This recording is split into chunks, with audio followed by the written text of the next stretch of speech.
오늘 저는 봉독한 말씀 중에 예수도 세례를 받으시고 라고 하는 구절을 따라서 하나님 말씀을 잠시 전하고자 합니다. 이제 본문으로부터는 이제 말씀의 내용이 새로운 세대가 열리게 됩니다. 세례 요한의 시대는 거하게 되고 예수님의 시대가 열리게 되는 장면이 오늘 본문입니다. 이미 세례 요한은 예수님에 대하여서 자기의 경쟁자나 라이벌이나 적수로 생각하지는 않았습니다. 그는 예수님의 신발끈을 푸는 일조차도 감당할 수 없다고 말하기도 했습니다. 예수님 또한 세례 요한을 무슨 경쟁자다, 라이벌로, 적수로 생각하지 않으셨습니다. 예수님은 세례 요한에게 세례를 받으셨습니다. 결코 요한을 경쟁자로 생각하지 않으신 것은 분명한 사실입니다. 이 두 사람 사이에 아름다운 관계가 형성되어 있는 것이죠. 라이벌이라고 하는 영어의 단어는 라틴어 리버스, 작은 하천이라는 단어에서 유래했다고 합니다. 그래서 강이라는 리버와 경쟁자라고 하는 라이벌의 어근이 똑같습니다. 그러니까 경쟁자를 나타내는 라이벌은 같은 물을 먹는 사람들이라고 하는 뜻입니다. 한 작은 하천을 두고 그 강변에 집을 짓고 사는 사람들끼리는 때로는 힘을 합하기도 합니다. 하지만 때로는 경쟁하기도 하겠죠. 예를 들어서 홍수가 나서 강물이 뚝을 넘으려고 할 때는 물이 범람하지 않도록 서로 힘을 합쳐야 했을 겁니다. 그러나 일상생활하는 가운데 아침에 밥을 짓기 위하여서 물을 뜨러 갔는데 이웃에 사는 사람이 비누로 머리를 감고 있다고 한다면 식수를 뜰 수가 없어서 속이 상합니다. 그래서 서로 다투기도 하는 것이죠. 서로 다른 강변에서 사는 사람들끼리는 먹는 물이 다르기 때문에 싸울 일이 없어요. 그러나 같은 물을 마시는 사람은 갈등이 일어납니다. 경쟁이 일어나게 되는 것이죠. 현대 우리가 사는 우리 사회도 마찬가지입니다. 라이벌은 동일한 분야에 있는 사람들에게만 쓸 수 있는 말입니다. 같은 분야에 있는 사람들끼리, 같은 종목, 같은 영역, 같은 분야에 있는 사람들끼리 서로 자기가 최고라고 하면서 라이벌 의식을 가지고 경쟁하게 되는 것이에요. 성경에도 보면은 라이벌이라고 할 수 있는 사람들이 있습니다.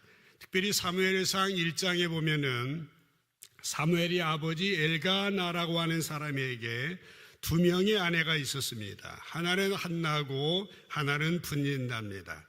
사무엘상 1장 2절을 보시게 되면은 그에게 두 아내가 있었으니 그는 엘가나겠죠. 한 사람은 한나, 한 사람은 분닌나입니다. 분닌나에게는 자식이 있어요. 그러나 한나에게는 자식이 없습니다.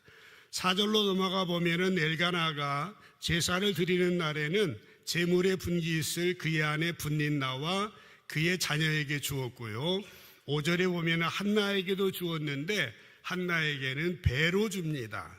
왜 그렇습니까? 그녀를 사랑하기 때문이었습니다. 그러나 그녀에게는 여호와께서 임신을 못하게 했습니다.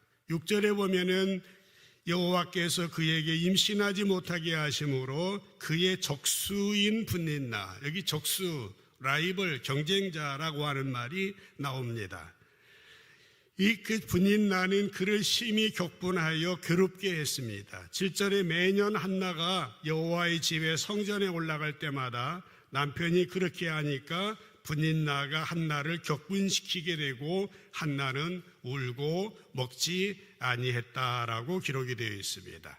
둘은 서로 경쟁 관계입니다. 이 적수라고 하는 이 6절에 있는 그 단어는 영어 성경에는 라이벌로 번역이 되어 있습니다. 이들은 한 남편을 두고 있었기 때문에 서로 경쟁 관계, 대적의 라이벌 적수 관계였습니다. 성경에 한나의 이름이 먼저 나오는 것을 보면은 한나가 틀림없이 첫째 부인인 것 같습니다. 그런데 그녀에게는 아이가 없어요. 그래서 엘가나는 분닌나라는 여인과 두 번째 결혼을 하게 됩니다. 분닌나는 아이가 생겼습니다. 그때부터 둘 사이에 갈등이 생기기 시작하는 거죠. 잘 아시는 것처럼 당시에는 아이를 낳지 못하는 것은 하나님께 저주받은 것으로 여겨지던 시대였습니다. 그렇기 때문에 한나가 아무리 무시하고 아무리 악을 올리고 아무리 괴롭혀도 한나는 속병만 앓을 뿐입니다. 아무런 대꾸도 할 수 없습니다. 그래서 한나는 속이 상해서 울고 먹지도 않았다라고 하는 것입니다. 여러분, 우리가 세상에서 살아갈 때요, 단 한 사람만 필요한 일은 없습니다. 우리가 외로운 섬에 가서 홀로 살 수가 없는 것이죠. 다양한 분야에 다양한 사람이 필요합니다. 또 같은 분야에도 여러 사람이 필요합니다. 서로 돕고 상부상조해야 되는 것이죠. 그러므로 어느 분야이든지 선의의 경쟁을 통해서 조직이 발전됩니다. 사회가 발전되게 되는 것이죠. 잘못된 경쟁의식은 상대도 죽이고 자신도 죽게 되는 겁니다. 그러므로 우리에게는 건전한 건강한 경쟁의식이 필요합니다. 선의의 경쟁을 통하여 조직이 그리고 어떤 모임이 하나님의 일들이 아름답게 이루어지게 되는 것이에요. 오늘 보면은 세례 요한과 예수님의 경우를 그렇게 볼 수 있는 겁니다. 아카데미 작품상에 빛나는 아마디우스라고 하는 모차르트를 중심으로 한 영화가 있는데, 이 영화에는 살리에리라고 하는 사람이 나옵니다. 이 사람은 음악가이긴 한데 자기가 최고가 되고 싶은 사람입니다. 그런데 그 옆에 모차르트가 있어요. 놀고 먹는 것 같은데 그 사람이 작곡한 것은 사람들이 환호를 합니다. 그래서 경쟁을 해요. 라이벌 의식을 갖게 됩니다. 그래서 그는 어떻게 합니까? 모차르트에게 진원곡 레퀴엠을 쓰도록 해서 과로사하게 만들어버립니다. 그러나 그 자신 역시도 자신의 인격도 파괴되어서 결국에는 정신병동에서 비참하게 그 인생이 마무리되어지는 것이 그 영화의 전체 내용입니다. 그렇습니다. 하나님께서는 저와 여러분들에게 성령님을 통하여 각양의 은사를 주셨습니다. 우리의 은사는 다릅니다. 달란트가 다릅니다. 우리 성도들의 모습을 보거나 한 가정의 쌍둥이 자녀만 봐도 서로 다릅니다. 그러므로 우리는 서로 다른 것을 인정해야 됩니다. 공연히 과도한 경쟁이나 잘못된 경쟁의식에서 벗어나야 됩니다. 어떤 사람이 미우면 그 사람이 말하는 그 사람의 의견도 반대하는 이런 문제들이 우리의 일상에서 생겨나게 되어지는 것입니다. 오늘 본문에 보면은 예수님께서 세례 요한에게 세례를 받으시는 장면이 나옵니다. 예수님은 세례 요한과 비교도 할 수 없는 분입니다. 창조주와 피조물을 어떻게 비교할 수 있겠습니까? 그런데 문제는 뭡니까? 당시 사람들의 입장입니다. 당시 사람들의 생각입니다. 당시 사람들은 그렇게 생각하지 않았습니다. 당시 보통 사람들이 보기에는요, 요한이 결코 예수님에 비하여서 어느 것 하나 뒤질 것이 없어 보였습니다. 도리어 그의 모습을 보면 더 낮게 보입니다. 사실 예수님과 세례 요한은 모두 태어나기 전에 천사가 나타나서 그들이 세상에 나타날 것을 예고하였습니다. 그러나 태어난 상태에서 보면은 예수님은 목수의 아들로 마구간에서 태어났습니다. 그러나 요한은 제사장의 아들로 금수저로 태어났습니다. 목수의 가문과 제사장의 가문은 출신 자체로부터 비교할 수 없을 정도로 차이가 나는 신분이었습니다. 오늘날 우리들은 그래도 예수님의 동정녀 탄생을 믿음으로 받아들이고 있습니다마는 당시 사람들은 어땠을까요? 동정녀 탄생을 그때 사람은 믿었을까요? 그렇지 않습니다. 예수님의 어린 시절에 주변의 친구들이 예수님을 뭐라고 말했을까요? 동네 어른들이 예수님에 대해서 뭐라고 말했을까요? 앞에서는 그럴듯하게 대우할지 뭐라도 뒤돌아서면은 애비 없는 자식이라고 비웃음거리가 되었을 것은 충분히 예상할 수 있는 내용입니다. 영성에 있어서도 그렇습니다. 지금까지 예수님에게는 특별히 드러나는 어떤 업적이 없어요. 물론 세례 받으신 이후에 3일 동안 광야에서 금식기도 하긴 하셨어요. 그러나 그것에 비해서 세례 요한은요, 장장 30년 동안 광야에서 살면서 영성훈련을 했습니다. 약대 토롯을 입었고 석청을 먹으면서 메뚜기를 먹으면서 살았습니다. 광야의 30년과 40일 금식 기도는 비교할 수 없는 수준이었다고 하는 겁니다. 그래서 당시에 많은 사람들은 예수님이 세례 요한에게 세례를 받는 것은 당연한 거다라고 생각을 했습니다. 그러나 세례 요한만은 그렇게 생각하지 않았습니다. 세례 요한은 예수님과 자기는 경쟁 상대가 아니에요. 적수가 라이벌 될 상태가 아니라는 사실을 분명히 알았습니다. 예수님과 자기는 무한한 질적인 차이가 있는 것도 알았어요. 그래서 자기는 물로 세례를 주지만은 예수님은 성령과 불로 세례를 베푸는 분이라고 고백했고, 또 자신은 주님의 신발끈을 푸는 일도 과분한 일이요 감당할 수 없는 존재라고 그렇게 고백을 했던 것입니다. 오늘 예수님의 세례로부터 예수님의 공생애가 시작이 됩니다. 이 부분은요, 성경에 기록된 예수님과 세례 요한이 직접 만나는 유일한 장면입니다. 물론 이후에 세례 요한이 자기 제자들을 예수님에게 보내서 질문한 적도 있어요. 그리고 예수님이 세례 요한에 대하여서 언급한 적도 있습니다만은 예수님하고 세례 요한하고 직접 만난 적은 없는 것입니다. 또 하나 이 부분에서 특별한 부분이 있습니다. 그것은 예수님이 세례 받으신 것인데요, 예수님의 세례에 대하여서 사복음서, 마태, 마가, 누가, 요한 모든 복음서에 다 기록이 되어 있습니다만은 세례 받으신 그 장면에 대해서는 공관복음에만 나옵니다. 마태, 마가, 누가복음에만 나옵니다. 그런데 그 중에서도요, 누가복음은 다른 두 복음서와 중요한 차이점이 있습니다. 어떤 차이점일까요? 성경을 보시죠. 오늘 읽었습니다마는 21절을 보면은 백성이 다 세례를 받을 때 예수도 세례를 받으시고, 그렇게 나와 있습니다. 백성이 다 세례를 받는데, 예수도 세례를 받았는데, 기도하실 때 하늘이 열리고 22절에 보면은 성령이 강림하시더니 하늘에서 소리가 났다, 그런 내용입니다. 예수님이 세례 받으신 장면 가운데 이 누가복음에서는 누구에게 세례를 받았다는 말이 없습니다. 그러나 마태복음이나 마가복음에는 예수님이 요한에게 세례를 받았다는 사실을 분명히 기록했습니다마는 누가는 그걸 기록하지 않았습니다. 여러분, 우리가 그동안 보았던 것처럼요, 누가는 누가복음서를 기록하면서 세례 요한과 예수님에 대하여서 번갈아 가면서 기록을 했습니다.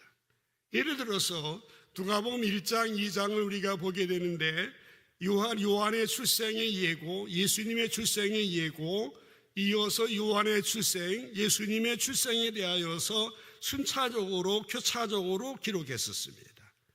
그리고 지금 누가복음 3장에 넘어와서도 누가복음 3장 1절에서 20절까지 지난주일 본문까지는 세례 요한의 사역에 대해서 기록했고요, 오늘 본문부터는 예수님의 사역에 대해서 기록하고 있습니다.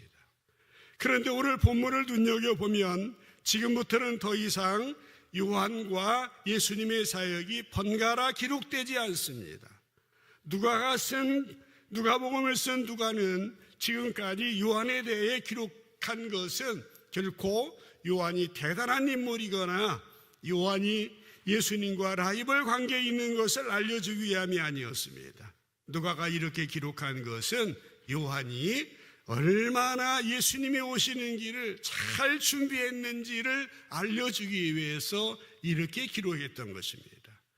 그래서 지난주일 본문이었던 19절 20절에 보면은 요한이 헤롯의 악함을 책망한 것으로 인하여서 옥에 갇힌 그런 일, 그리고 20절에 보면은 그 일로 인해서 순교당한 것이 기록이 되어 있습니다. 시간적으로 보면은 요한이 옥에 갇혔다거나 순교한 것은 훨씬 다음의 일입니다만은 그의 사역이 여기까지, 그가 옥에 가져서 죽음으로 끝났다라고 하는 것을 강조하고 있다는 것입니다. 그러므로 본문부터는 복음서의 주인공은 예수님이시다라고 하는 겁니다. 이제는 그분만이 부각되어야 되고 이제는 우리의 시선이 그분에게만 집중되어야 하겠다라고 하는 사실을 누가복음서의 기자인 누가는 우리들에게 알려주고 있는 것입니다. 사랑하는 성도 여러분, 우리 신앙생활 가운데도 이 부분이 너무나 중요한 부분입니다. 한번 생각해 보십시오. 우리는 우리의 신앙생활 가운데 누가 중심입니까? 누가 부각되고 있습니까? 누구를 신경 쓰고 있습니까? 우리는 스스로 우리의 신앙을 하나님 앞에서 성찰해 보아야 됩니다. 우리의 가정도 그렇고요. 우리의 교회도 그렇고요. 우리의 일터 안에서 우리는 누구를 중심으로 누구를 바라보면서 일하고 있느냐라고 하는 겁니다. 종종 교회에서 선교하고 구제하고 봉사하는 사역을 하면서 사진을 찍는 일이 많습니다. 우리 교회도 많이 있습니다. 물론 저는 이 사진을 찍는 것은 역사의 기록을 남기고 참여하지 못한 분들에게 보고하려는 그런 의미가 있습니다마는 혹시라도 이것이 우리 교회를 드러내고 사람을 드러내려고 한다고 한다면은 보통 문제가 아닌 겁니다. 우리는 어느 순간이라도 예수님이 받으셔야 될 영광을 가로채서는 안 되는 겁니다. 우리의 일터 안에서 우리의 삶 가운데 하나님의 교회 안에서 예수님만 높여드려야 되고 하나님께만 영광 올려드려야 되는 것이에요. 이런 자세는요 우리의 개인의 신앙생활에서도 그대로 적용되어야 하는 것입니다. 우리가 하나님을 섬긴다고 하면서도 하나님의 눈을 의식하지 아니하고 사람의 눈만을 의식한다고 한다면은 이건 신앙인 바르게 하는 것 아닙니다. 우리가 하나님께 잘 보이려고 하기보다는 사람들에게 잘 보이려고 한다면은 그 길은 잘못된 길이에요. 우리의 성경을 통하여 예수님의 이름이 드러나지 아니하고 나의 이름이 드러난다고 한다면은 그 길은 고쳐야 합니다. 혹이라도 나의 이름이 드러나지 않는다 할지라도 하나님 앞에서 신실할 수 있어야 됩니다. 하나님 앞에 정직할 수 있어야 됩니다. 우리의 개인이나 하나님의 교회나 여러분의 일터나 다시 한번 점검해 보시길 바랍니다. 오직 하나님만 자랑하고 하나님 중심으로 하나님을 의식하고 하나님께만 영광 올려드리는 저와 여러분의 삶이 되어질 수 있기를 주님의 이름으로 축복합니다. 그러면은 합력해서 선은 이루어지게 됩니다. 그러면 영혼이 잘 되듯이 범사가 잘 되고 강건케 되는 겁니다. 시온의 대라와 같이 활짝 열려진 질서가 잡힌 아름다운 삶, 행복한 삶이 예비되어 있다라고 하는 사실인 것입니다. 오늘 21절, 22절을 다시 한번 보시길 바랍니다. 21절을 보시게 되면은 백성이 다 세례를 받을세. 예수도 세례를 받으시고 기도하실 때 하늘이 열리고 성령이 비둘기같이 임하고 하늘에서 소리가 났다. 지난주에 우리는 세례의 의미에 대하여서 생각해 봤습니다. 기억하십니까? 세례라고 하는 것은 한자어로 씻는 예식, 단순히 우리에게 있는 죄를 씻어내는 정도가 아니라고 말씀드렸죠. 세례라고 하는 것은 성경에 아예 완전히 개조하는 거예요. 완전히 고치는 겁니다. 완전히 새로워지는 것을 세례라고 한다라고 말씀을 드렸습니다. 그것이 요한의 회개의 세례와 예수님의 성령의 세례의 다른 점이라고 말씀을 드렸습니다. 그렇다면 오늘 이 부분에서 우리는 질문을 할 수 있습니다. 예수님이 왜 세례를 받으셨을까? 예수님은 인간의 몸을 입고 이 세상에 오셨지만 죄는 없으신 분이에요. 그렇기 때문에 씻어야 될 죄가 없으셨습니다. 죽으셔야 할 문제가 없어요. 그럼에도 불구하고 세례를 받으셨어요. 왜 세례를 받으셨습니까? 그것도 요한이라고 하는 사람에게 세례를 왜 받으셨을까라고 하는 겁니다. 여러분, 예수님의 세례를 받으신 이 순간은요, 예수님의 생애에 있어서 중요한 분기점이 되는 순간입니다. 예수님의 세례는 예수님의 공생애를 시작하는 표이기도 했습니다. 그리고 예수님의 세례는 모든 인류를 대표해서 받으신 중요한 예식이었다라고 하는 겁니다. 이 대표가 된다는 말을 머리에 남겨놓으시길 바랍니다. 사도 바울은요, 로마서 5장 12절로 14절까지 세 번역으로 한번 보시겠는데, 그러므로 한 사람으로 말미암아, 아담입니다, 죄가 세상에 들어왔고 또 그 죄로 말미암아 죽음이 들어온 것과 같이 모든 사람의 죄를 지었기 때문에 죽음이 모든 사람에게 이르게 되었다.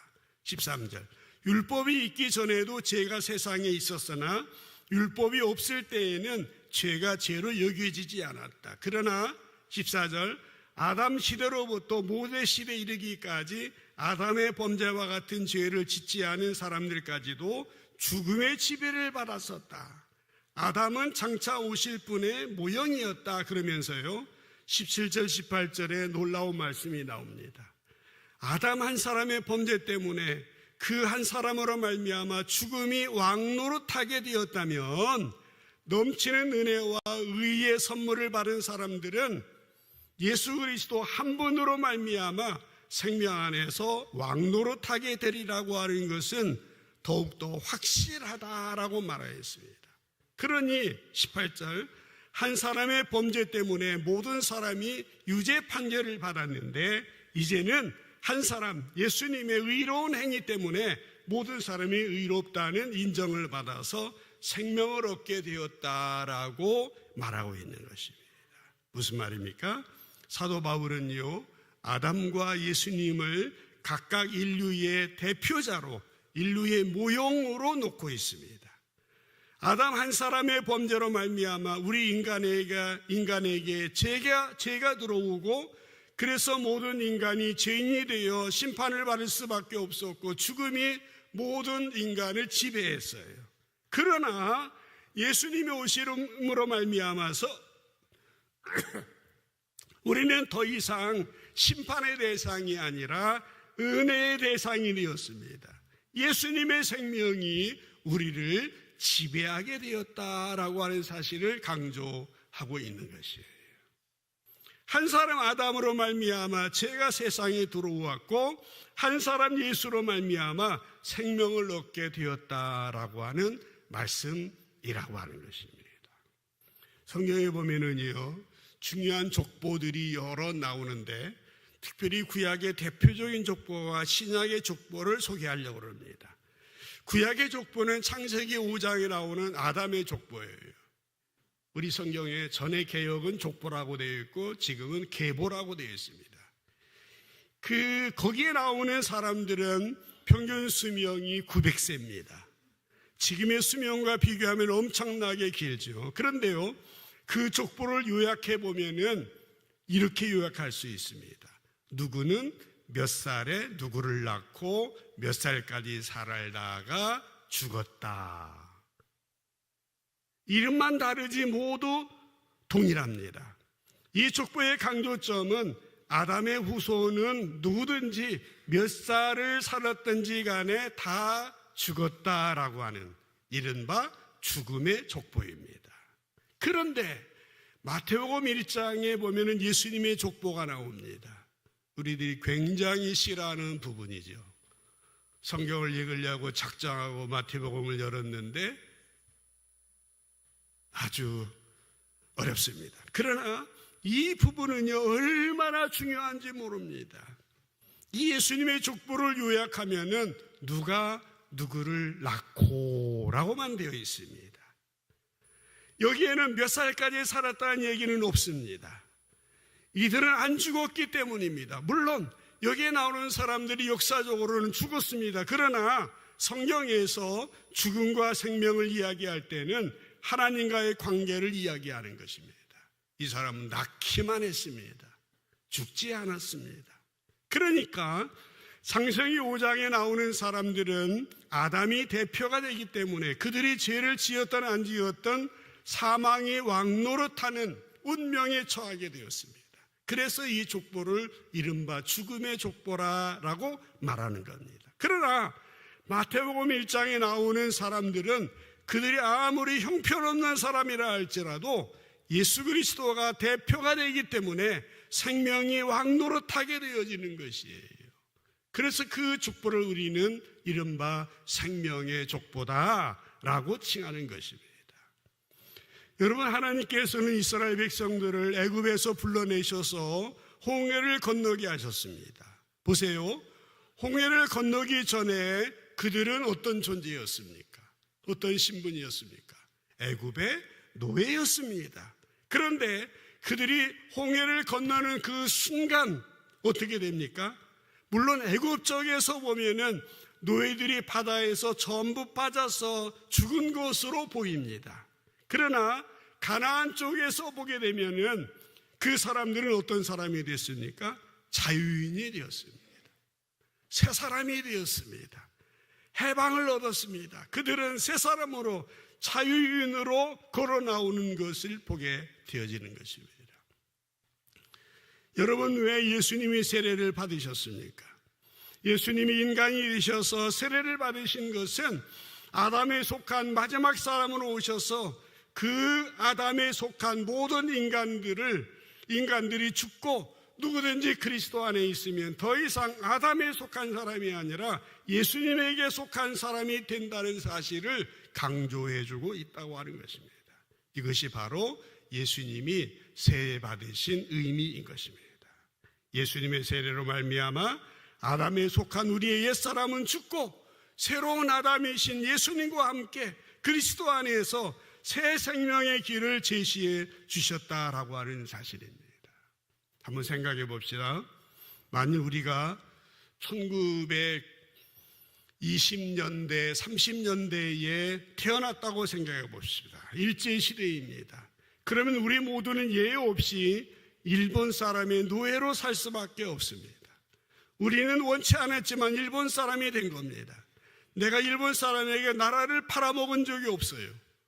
일본에게 항복한 적도 없습니다. 그러나 일본 사람에게 항복한 부모에게서 태어났기 때문에 우리는 일본 사람이 된 겁니다. 그러나 우리가 1945년 이후에 태어났다고 한다면 우리는 모두 자유인입니다. 대한민국 사람이 된 거예요. 내가 독립운동한 적이 없습니다. 일본 순사를 째려본 적도 없어요. 그럼에도 불구하고 우리는 자유인이 된 거예요. 대한민국 사람이 된 겁니다. 이것이 바로 대표의 원리입니다. 대표성의 원리입니다. 여러분, 우리는 예외 없이 아담의 후손으로 태어났던 사람들입니다. 그러나 우리는 우리를 찾아오신 하나님의 사랑을 받아들이고 우리가 죄인인 것을 인정하고 예수님을 믿음으로 말미암아 아담의 족보에서 예수님의 족보로, 생명의 족보로 다시 태어나게 된 것입니다. 우리가 이런 사람이라는 겁니다. 사도 바울은 이 사실을 너무나도 확실히 알았기 때문에 고린도후서 17절에서 이렇게 선포하고 있는 것입니다. 그런즉 누구든지 그리스도 안에 있으면 새로운 피조물이다. 이전 것은 지나갔으니 보라 새 것이 되었도다. 바울의 고백이 우리의 모든 고백이 되어야 하는 것입니다. 우리가 고백적으로 선포하면서 이 구절을 옆 사람과 같은 마음으로 한번 읽어보십시다. 시작.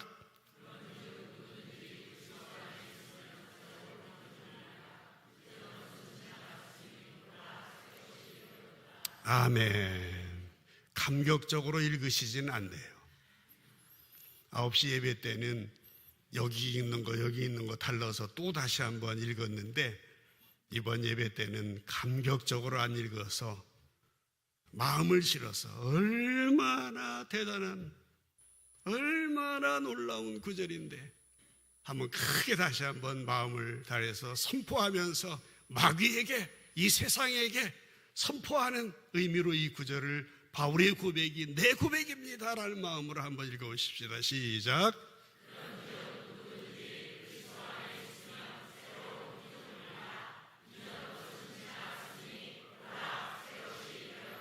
아멘. 할렐루야. 하나님께서 우리들을 새로운 피조물이 되게 해주었습니다. 우리에게 새로운 족보를 주시기 위해서, 생명의 족보에 편입시키기 위해서 영원하신 하나님이신 예수님이 유한한 인간의 몸이 되셔서 이 세상에 오셨고 세례를 받으심으로 말미암아 십자가에서 죽으셨습니다. 그래서 우리가 예수님 안에 있게 된 것입니다. 우리가 우리의 죄를 회개하고 예수님을 나의 주님으로, 나의 하나님으로 영접하는 그 순간 우리는 신분이 바뀌어서 새로운 피조물로 이전 것은 지나 새 것이 되었도다. 예수님 안에서 자유와 기쁨과 평화를 누리게 된 것입니다. 우리가 예수님 안에 있기 때문에 그 무엇도 그 누구도 우리를 넘볼 수가 없습니다. 넘어뜨릴 수 없고 좌절시킬 수 없는 것입니다. 우리가 예수님 안에 있기 때문에 우리를 넘어뜨리려고 하면은 먼저 예수님을 넘어뜨려야만 가능한 일입니다. 이것이 지금 우리가 가지고 있는 확실한 신분이요 지위이고 권세인 겁니다. 그래서 요한복음 1장 12절에 보면은 영접하는 자, 곧 그 이름을 믿는 자들에게는 하나님의 자녀가 되는 뭐를? 권세를 뭐 했으니? 주셨으니 라고 말씀하고 있어요. 주실 것이니가 아니에요. 주셨다라고 말씀하라고 있는 것입니다. 지금 우리가 누리고 있는 이 신분은 확실한 신분입니다. 하나님의 자녀예요. 주일학교 어린이들이 예수님 믿고 왕자 됐네, 공주 됐네, 이건 아이들 노래가 아닙니다. 우리의 노래고 우리의 고백이고 우리의 선포가 되어야 하는 것입니다. 우리는 예수님 안에서 하나님의 자녀가 되는 권세를 얻었습니다. 우리는 이 권세를 누리며 자신도 이기고 세상도 이기고 마귀도 이기고 승리하는 주님의 자녀가 되어야 하는 것입니다. 악한 원수 마귀는 어떻게 하면은 부부관계를 깨뜨릴까? 어떻게 하면 부모 자식의 관계를 깨뜨릴까? 어떻게 하면 하나님 관계를 깨뜨릴까? 어떻게 하면 우리 자신 가운데 불안이 생기고 염려가 생기고 우울증이 생기게 해서 불안한 마음으로 하나님과 관계를 끊어버리려고 애쓰고 있지만은, 그러나 우리는 어떻게 됩니까? 하나님의 자녀가 되는 권세를 주신 것을 기억하면서 이전 것은 지나갔으니 보라 새 것이 되었도다. 새로운 피조물로 살아가는 저와 여러분 모두 되시기를 주님의 이름으로 축복합니다. 우리가 다음 주일이 되면은 1년을 결산하면서 추수감사 주일로 지키게 됩니다. 한 해를 마무리하면서 저는 그런 생각을 해봅니다. 하나님 얼마나 감사한지 모릅니다. 여러분, 우리가 지금 서 있는다고 하는 것 자체가 얼마나 기적인지 아세요? 우리가 맨정신으로 예배드릴 수 있다는 것이 기적이라는 거 모르십니까? 여러분, 좌변기에 앉아서 큰일 작은일 보는 일이 얼마나 기적이라는 거 여러분 모르세요? 다리가 고장났고 허리가 고장났고 어디가 안 좋고, 그건요 조족지혈이에요. 병원에 가보세요. 얼마나 어려움을 당한 사람들이 많이 있습니까? 우리는 하나님의 자녀의 권세를 가지고 영혼이 잘 되는 복을 주시고 범사가 잘 되는 복을 주시고 강건케 하는 복을 주셨습니다. 하나님 중심으로 하나님과 경쟁하고 하나님과 라이벌 의식을 가지고 내 주장, 내 마음대로 살려고 하는 그런 생각을 버려야 됩니다. 오늘 세례 요한이 위대한 것은 자기의 신분을 알았어요. 자기의 본분을 알았습니다. 자기가 인간됨을 알았습니다. 예수님이 창조주이고 본질적으로 차원이 다른 존재인 것을 알았습니다. 사람들은 그걸 믿어주지 않아요. 사람들은 껍데기만 봤습니다. 사람들은 요한이 금수저였어요.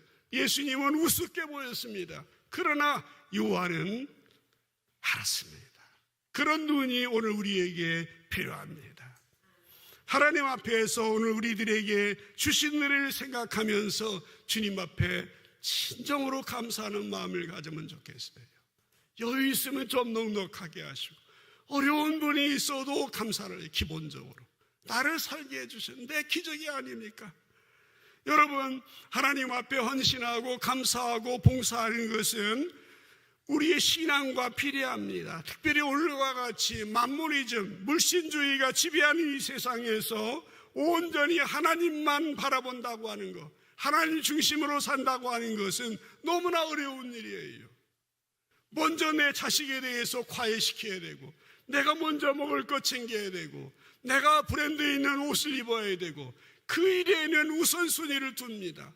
그러나 하나님의 일에 얼마나 우리가 우선순위를 두는지, 말로는 하나님 중심으로 하나님 제일주의로 산다고 말하지만은 비틀어져 있는 것이 오늘 우리의 모습이 아닌지 다시 한번 생각해 보면서 정말 온전히 마음을 다하고 정성을 다하고 차원하는 마음으로 성경에 보면 항상 힘에 지나도록 우리가 하나님이 주신 그 복이 있잖아요. 그걸 주님 앞에 드리는 겁니다. 그때 하나님께서 우리가 알지 못하는 놀라운 일, 크고 비밀한 일들을 우리의 삶 가운데, 우리의 가정 속에, 우리의 일터 속에, 우리의 자녀 속에 허락해 주실 줄로 믿습니다. 온전히 주님만 높여드림으로 말미암아 주님이 부어주시는 영육간의 복을 누리는 아름다운 여러분의 인생 되시기를 주님의 이름으로 간절히 축원합니다. 기도합시다.